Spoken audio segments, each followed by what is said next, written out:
Today I want to talk to you about predictive maintenance and how it can help you reduce your maintenance costs around critical pieces of assets and also ensure better quality of production overall. What I'd like to cover is first thinking about the financial benefits into predictive maintenance, tell you what it is about, how it works, and then how you should organize yourself to be successful in this type of data analytics project.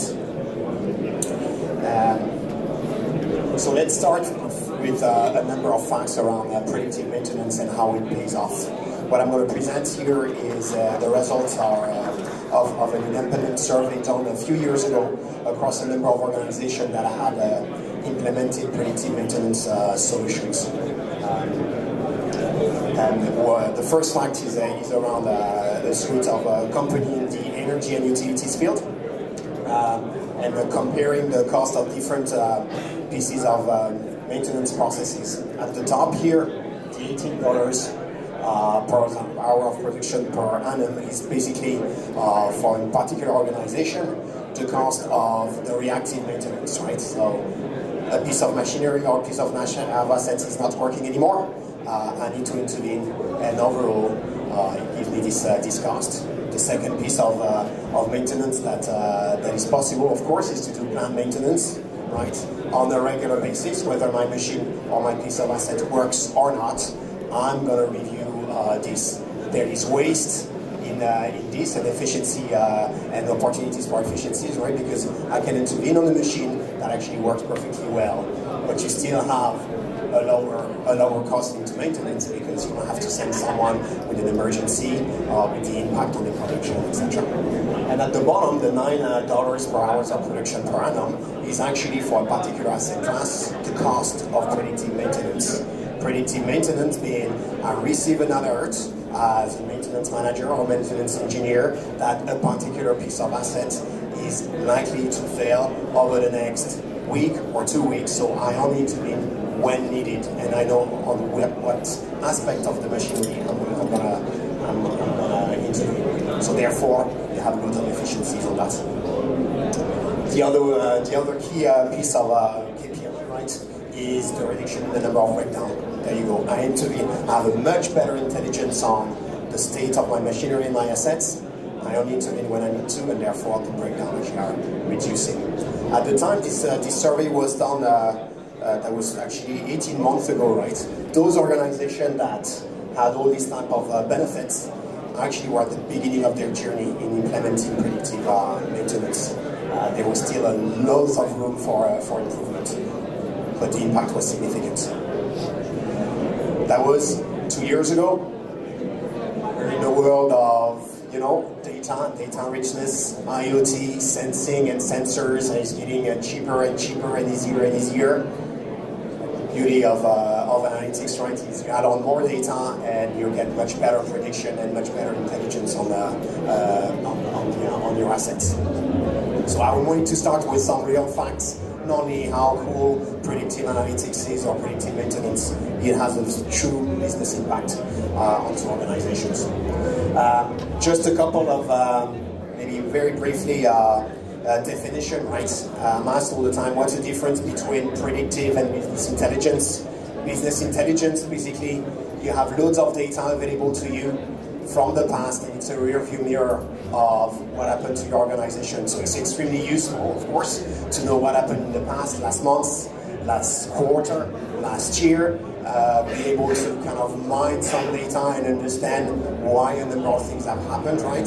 The predictive element is actually you mine historical data to identify patterns that will then help you predict the behavior in the future of a particular asset, or actually indeed the behavior of humans. So it's future we're looking. Then hence the value for the business. So how does it work, right? The predictive maintenance. Basically, you need data. You need data around the state of your assets. So it could be sensing data, it could be maintenance log filled in by a maintenance engineer. And technically, basically, you have a bunch of data scientists that are going to be able, using machine learning and using statistical software that are going to be able to mine this data to either identify factors and characteristics that leads to failure, and sometimes actually stuff that is out of the ordinary, that can identify patterns that would lead to improvement in the performance of assets.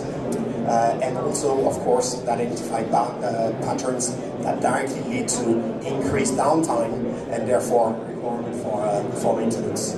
Also, it doesn't have to be what we call like structured data. Structured data is lovely data made of, you know, numbers well packaged into information systems. It can be unstructured data, i.e. text in a maintenance log. That somehow, for the human being, is hard to mine, right? Because human bias comes into it. I'm going to look at this maintenance log, and I think it's going to tell me that this pump is always failing because of a pressure problem, right? Well, if you run what we call text analytics on this, it could actually identify patterns based on this text that could be way different. Let's go to the next level in terms of how it works, right? We are able to tell our customers, well, what if we could tell you a few weeks or a few days in advance that a particular asset has 90% chance of failing because reason A, B, and C are happening? How does it work? We need data, and data can come from a various number of sources, right? It can be supply chain data, it can be sensors and IoT type of data, it could be GIS data, it could be historian and asset management data. It could be internal data within the organization and also external data, like for instance, weather data, that we're going to be able to bring and build predictive modeling into. So our ability to detect anomalies in different patterns of the asset, and the ability to draw a diagnostic on why a particular asset is about to fail. And then the holy grail of predictive maintenance is basically your automatic work order, where we're able to send a work order into or to a maintenance team saying, there you go, act on this piece of asset because of the following reason, and act within a particular timeline. So recommendation to act, prioritization to act, and also helping an engineer assess the impact of acting or not acting on a particular alert. We can do that in real time. We can do that in a very automatic manner. And an important element to that is very soft. It's around change management. When we run predictive maintenance projects with organizations, you need to be able to, of course, involve the engineering team. It is not an IT project. It is a business problem project, and you need to involve the engineering team so that they build complete confidence on how things work. Because the last thing we want to do is deliver a piece of insight to an engineering team that doesn't have the confidence to act on it. And more often than not, this is where predictive maintenance projects fail. How we do it? Very briefly, we have a structured way of running a predictive project that involved business people, data people working together. First understanding the business problem, then together assessing the data that is available to solve the problem, then preparing the data, modeling the data, evaluating the impact of the insights that we deliver, doing A/B testing, and then deploying the insights. There has to be three components to a successful implementation of advanced analytics. First, there needs to be data, and enough data to be able to draw some patterns and identify some patterns using machine learning capability. Two is around the business opportunities. Actually, there has to be a real business problem that needs to be solved using predictive maintenance. The whole well and good, I'd love you to predict the failure of this piece of asset, but actually, when this piece of asset fails, it's not a real big problem to me. We're not really interested, right? There is no business case. And there has to be a real business case into that.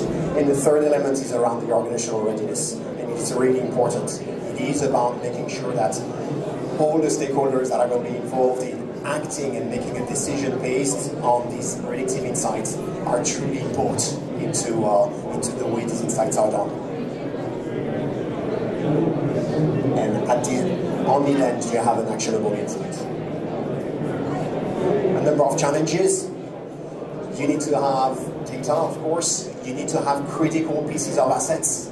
It is really important. There is no point doing a piece of predictive maintenance on non-critical assets. You need to watch the fact that for statistics to work, you need to have quite stable operations. And what I mean by that is if you change your production process all the time, you're not going to be able to identify patterns in the data. It's not going to be big enough. It's not going to be stable enough. So you need to have stable operating conditions. Interoperability is less of a challenge actually because the vendors of linked to predictive maintenance software now have complete open architecture. They can take sources of data from even Excel, all the different CMMS system, asset management system. And I'd like to finish with other facts, right? A different survey done last year in the US. All organizations that have implemented predictive maintenance, 25% increase in production output, 30% reduction in maintenance cost, 45% reduction in downtime, and overall, from a return on investment perspective, 10 times the investment in less than 2 years. There you go, I'm finished with the presentation. I'm Pierre Baviera, I'm the Chief Exec of Presidion. If you have any questions, happy to take them.